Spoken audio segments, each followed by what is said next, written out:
Hey guys, welcome back to another edition of Career Day. Our guest this week is someone who is a dear friend of mine who I've watched play many, many times. She is coached by her father, or was, I should say. She's retired now, but she's the winner of the Australian Open in 2018 and also the French Open. She was ranked number one in the world for, I believe, 67 or 71 weeks. Incredible. And she was also a finalist in two U.S. Opens. Please welcome my friend, Caroline Wozniacki.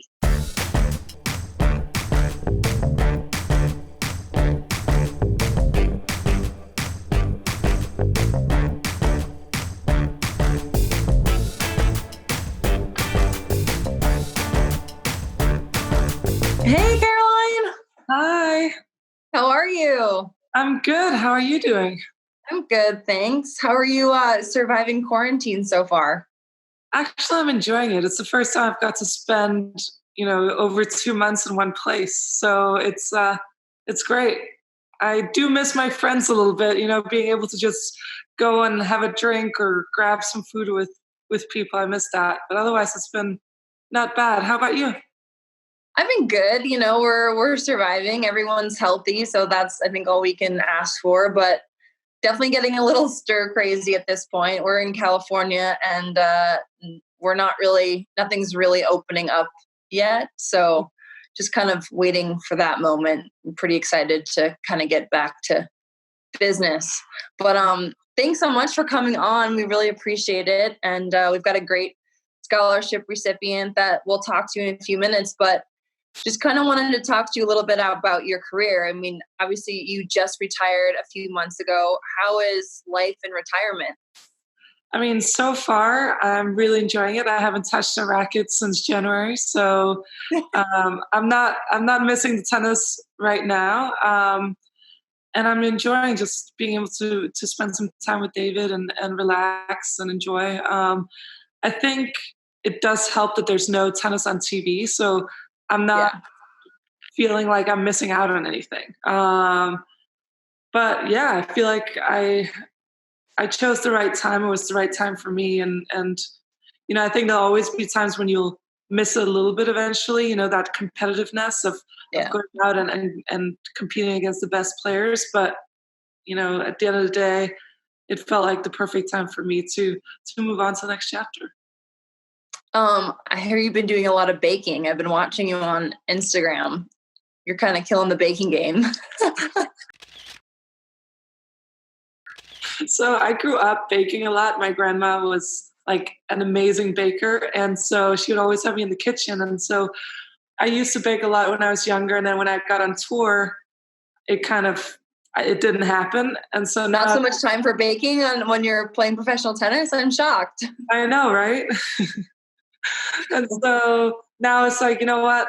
In retirement, I can have as many cookies as I want, and I'm going to take it back up. So actually, I'm staring at probably 15 cookies right next to me over here. I'm very jealous right now. I'm very jealous. I'm trying to limit my Ben and Jerry's. I've been kind of overdosing on ice cream during the quarantine, so I'm trying to chill out for a minute. But cookies sound so good right now. I mean, we could swap. I could take your ice cream. You could have my cookies. Totally, I'm in. I'll send it to you in St. Louis. That's awesome. So your grandma was a baker. Your mom was a volleyball player, right? Yes. And your dad played soccer? Yes. Is that kind of how did you get into tennis? Is it because your parents had such a, athletic background, or what kind of got you into the sport? Yeah, so I did all sorts of sports growing up. My parents were very athletic. They loved being outside, playing sports. We would go skiing every winter. And my brother was a soccer player. And, I just had so much energy. I think my parents were so tired of me by the end of the day. They're like, let's just throw her out and play sports, whatever it is, whether it's gymnastics, swimming, tennis, soccer, skiing in the winter, whatever it is, we just need her outside. And so that's how I fell in love with sports. And tennis was the sport I was best at. So I think that's how that stuck compared to the other ones. So now that you're retired, does that mean that we can finally go skiing together after we talked about it for like years? I would love to. We had this big skiing trip planned in April, actually, because we had another trip that we had to do first. And then in April, we're like, we're going to go skiing. It's going to be beautiful weather, hopefully the Yeah, sun. spring skiing is the best. And then COVID happened and everything got canceled, and Well, rain check, and I'll join you, or I'll come meet you for a couple runs somewhere. I would love that. I'll go anywhere you are. Just tell me where to show up, and I'll bring my skis. Perfect. How's David at skiing? Can he ski? He's so tall. He's so tall. So we got him on the skis for the first time last year. And he'd never skied before. They never went on skiing vacations when he was younger. So at first we got him an instructor because I didn't want to, bring that on me if he hurt himself. I didn't want it to be on me. So I got him an instructor. The instructor wasn't very good. So after the first day, they was like, I'm never skiing again. This is the worst. Had the worst attitude. And I got mad at him because I was like, you know what? One day when we have kids, we're going to go skiing. And this is going to be what is going to be happening for, weeks at a time. So if you don't want to do it, then that's on you. You have to try one more time tomorrow. So we brought my dad, who taught me how to ski. And my dad and his best friend took David on the slopes. And by the second day, he went down a couple of blue slopes. So I was like, you know what? That's not bad for someone being so tall and who's never skied before. So yeah. That's awesome. Now your dad is a really good teacher. My dad is a great teacher, but so now David is excited about it and he wants to try again. Awesome. Well, I think it's important to have a good teacher. My brother's a ski instructor as well. So if you ever want some help, I got a family full of skiers. We can always be of service. Perfect. Speaking of your dad being good at teaching, how was it having your dad as your coach? I think it was the best thing to ever happen to me. So my dad is my coach. I think he knows me so well and I trust him. And I think that trust, whether he, along the way, he never played tennis before he started coaching me. And he just loved the sport. Just really athletic and really good at sports and teaching. Yeah, and he just started learning along the way. And of course, I think looking back, he's like, oh, I wish, in the beginning I would have taught you maybe these things instead of this. But at the end of the day, I think that bond that we shared was and still do is really incredible. And I think, of course, there were times when we would butt heads. We have very similar personalities. So sometimes it could blow up. But at the end of the day, I think we both really, I wanted to be the best in the world, and my dad really wanted to help me to reach my dreams. And I think that's what I wouldn't have reached what I did with anyone else by my side. That's awesome. I love that. It's such a great story. It seems like you have such a great family. I remember coming to Wimbledon and meeting your mom and your brother and of course your dad. And I thought it was really cool and special how you guys all had such a great team. And, that bond is something that I thought was really incredible. So that's really cool. Yeah, my family was pretty cool. I lucked out on them. Yeah. Good thing, because you can't change your family. Okay, so we have these 3 questions that we ask all of our guests, and it's kind of just advice for anyone that's trying to get into tennis or just kind of career advice in general. So the first question is, what is your advice for young athletes getting into tennis? I think my advice is go out there, have fun, find a club that has good teachers and a lot of kids playing so that you can play with others your age and kind of, compete against other kids. And I think main thing is have fun, enjoy it. And if you really have a dream of whatever your dream is, no dream is too big. And if you really work hard, anything is possible. Get yourself some people that really support you. And I think that's the main thing, just having that support from whether it's from home or from the coach you have or from whoever you can get support from. That's awesome. Great advice. What is the one thing you feel would improve the likelihood of success for women in tennis? Oof. I think hard work beats talent anytime, especially when talent doesn't work hard. So nothing is given to you. And I think hard work is what's going to get you where you want to be. I think I may not look at myself as the most talented in tennis, but I definitely was the hardest worker, and I always wanted to outwork anyone else. And I think that's what got me to where I was. And I think you can always look at yourself in the mirror at night and be like, you know what, I'm proud of everything that I did, whether winning or losing. In that moment, I gave it my all, and that's all you can do, and then improve from there. 100%. I'm totally on the same page with that. That's like exactly how I think as well. What are you most proud of in your career? Like, what's your biggest accomplishment in your career? I think winning the Australian Open was huge for me because it took me so long to win my slam. But I think being number one in the world is something so few people have done as well. And being the best at what you do, I don't think it gets bigger than that. So I think being number one in the world is the coolest thing ever. Number one. That's you. That's awesome. You're the best. I love watching you play, and I'm sad you're not playing anymore, but I'm sad you're not skiing anymore, but I love playing. I know. So now we're baking and skiing, going on skiing vacations. Skiing and tennis vacations. Oh, all right. Well, that was great advice. And now we're going to bring on our scholarship winner. Her name is Kamea. She's 14 years old from California. She won a scholarship to go to withTennis Academy.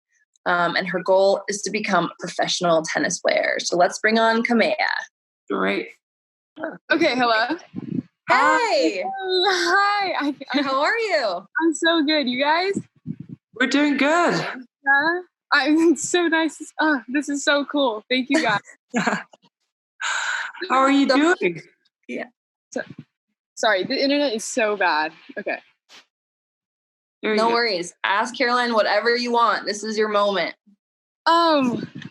So there's so much I want to ask you. Okay. I was watching you on live today on Instagram. Oh, really? With Venus? Yeah. Oh, that's awesome. Yeah. So you're on the court right now? Yeah. How much do you practice? I practice usually like 7 to 8 hours of a day. So whoa, that's a lot of hours. I know. That's a lot. Yeah. Do you love it? Yeah, I love it so much. I'm always on the court. So how are you studying then when you're training 8 hours a day? Well, I do it a lot at night, and I kind of got ahead. Like when I had like kind of an injury because I've had like growing pains, and I grew like 6 inches. It was crazy. So I got like super ahead, and I just started training pretty much all year. So I had some like time off. Nice. Yeah. That's do you awesome. do online schooling normally, or do you go to school? How? Yeah, I'm online, so I do everything on the computer. That's great. And virtual teachers. So the coronavirus hasn't changed your school program? Well, kind of. I had to just start boarding here, like at the tennis academy, instead of driving up and down. But so I honestly am playing more tennis now. Where are you practicing? Wild Tennis Academy. And where is that? That's in Ojai, like California, like SoCal. Oh, okay. Yeah. Awesome. All right, we've got some questions for Caroline. I do. Okay. So what match in your career are you like most proud of? Ooh, that's a good question. There's a lot of matches I'm proud of, but I think my Australian Open finals against Holland is probably one of the ones I'm most proud of, because I was super nervous going into the match, but once it started, it was like all the nerves just went away, and I just went out there and gave it everything. And I think that was a crazy good match. I think she played really well. I played well. And obviously the result went to my favor, which makes it all better. Right. So I think that's probably my proudest or my favorite match. Yeah, I remember watching that match. It's one of my favorites too. Thank you. Yeah, so cool. Okay, so what is your pre-match warm-up routine, and like how long is it? So if I play, let's say, a match at noon, I would warm up at 10 o'clock. So I would wake up at 8, eat some breakfast, just kind of get going, pack my bag, get ready to head to the tennis center, and then warm up at around 10 o'clock for 30 minutes or 9:45 for 45 minutes. At that point, it's 10:30. I would go back, just shower off, quickly change, get my ankles taped, talk tactics with my dad, who was my coach, and then just maybe eat something small before the match, and then just start really thinking and visualizing the match and what I wanted to do out there. Right. Cool. Yeah, that's pretty much my day too. Yeah, the taping of my ankles is something I don't miss right now. Thanks, yeah. Taping, I've done that probably thousands and thousands of times. Yeah. It's something that I was so used to doing by myself too at one point. Right. Yeah. I hate ankle injuries. I've had a few of those. Okay. So what's your favorite place you've traveled to, on tour and stuff? That's a good question. I love playing Indian Wells. I think that's such a cool tournament. There's always amazing fans out there. They love their tennis. The stadium always improves every year, the whole arena. I think it's such a great atmosphere. It's very relaxed, so everyone comes there and are happy. So that's one of my favorites. Australia is known as the Happy Slam, and everyone loves going to Australia. So that would be one of my favorites. And I think Wimbledon is special because of, it's Wimbledon and everyone's wearing white and you play on the grass. Yeah. And it just has all the traditions and the history. So if I had to pick 3 tournaments, I think those would be the 3. Yeah, that's so cool. I played pre-qualies at Indian Wells, and it was so nice. It was so fun there. Yeah, it's just such a great setup that they have out there, and the weather's good, and you just wake up happy. You're staying in a nice place, and I know, it's so nice. It's really great. Cool. When did you start playing tennis? I started at 7 years old. Yeah. Do you have any brothers or sisters that play? Are your parents playing? No? No, I'm only child, but I saw my parents play a lot, so I got really into it. And I had because I was in Hawaii at the time, so it was kind of a small town, and I started, playing the tournaments there, and I just got super serious about it. And then so I moved over to California to train. Great. Are your parents still in Hawaii, or are they with you? No, they moved with me. Okay. Yeah. That's nice. That's a big move. I know it was. Yeah. That's awesome. That's commitment. It's cool. It's so nice to have that support system. I think Lindsey knows as well how, with the family being the support system, I think it's very important to have something. If it's not your trainer or your coach or your family, whoever it is, just to have someone there that can support you through. No, they're always behind. So that's awesome. Yeah. Any other questions for Caroline? Okay. You cook, right? A lot? I do now. Yeah. I see your Instagram post, so I don't know. What's your favorite food? I love Italian food. So pasta, pizza, anything unhealthy I love. Right, same. Too. Guilty pleasure is a good Chinese dish, Americanized Chinese food though. Yeah, same. I like that.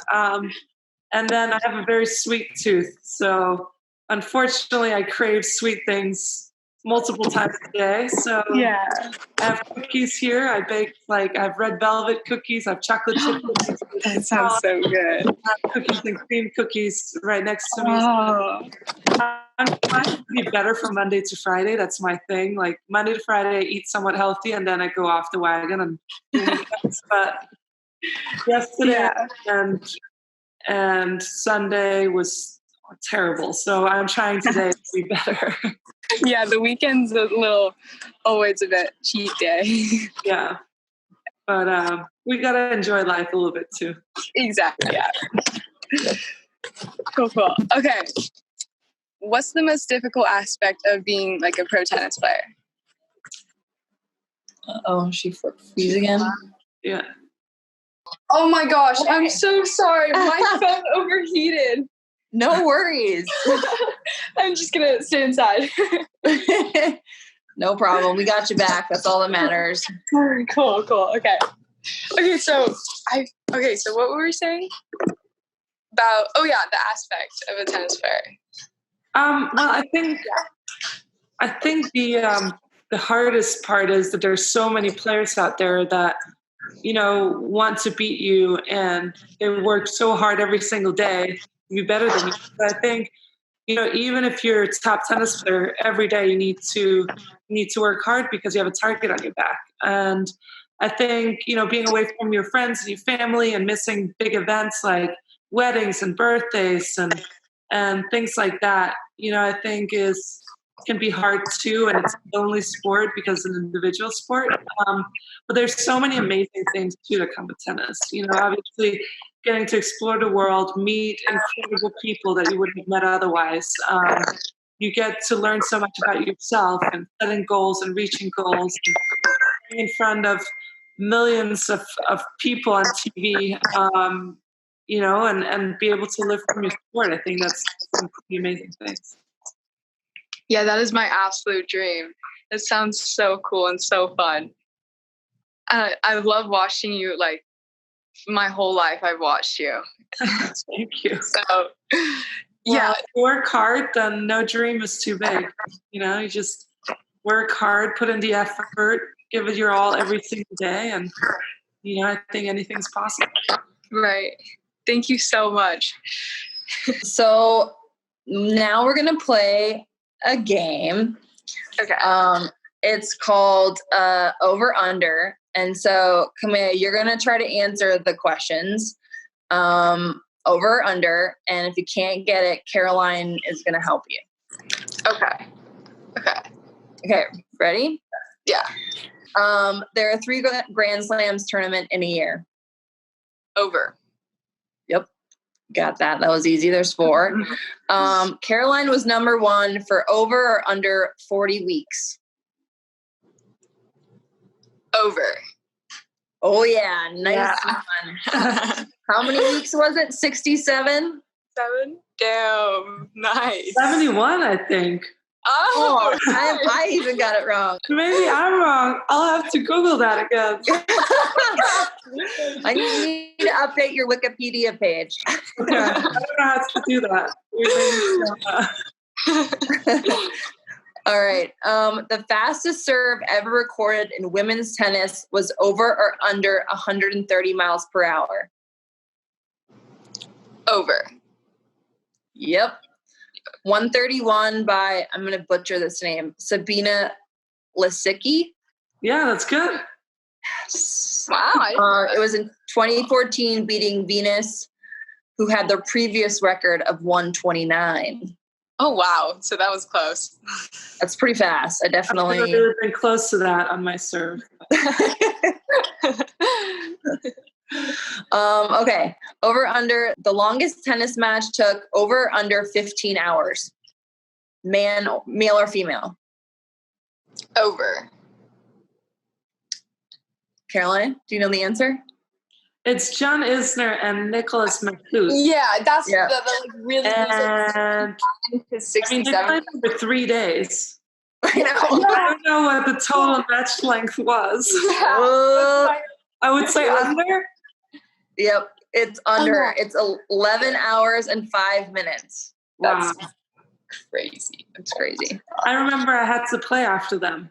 And I was just waiting for like 5 days. No way. But they finally switched my court. So I was just like, this is crazy. But you never knew. It could have just finished in 5 minutes, right? Broke, but that was insane. But all they had to do was win 2 points. And that's crazy. I think they had rematches and it like wasn't even close. They never even had anything like that again. I know, isn't that so weird? Well, isn't that now they have a new rule that you can't go over, what is it, like 15 games or something? Yeah, so I think they made a new rule. Is it a 12-all that they're now doing? Yeah. Remember last year? I don't know. You guys would know the answer more than me. They switched the rules. And then they switched them again because last year for the finals of Wimbledon, when Roger played Novak, they implemented the new rule and it was in the finals of Wimbledon. Yeah. Oh, yeah. Where Roger had match points and then Novak. Right. Oh, right. Yeah. Okay. That makes sense. So awesome. 2 more questions.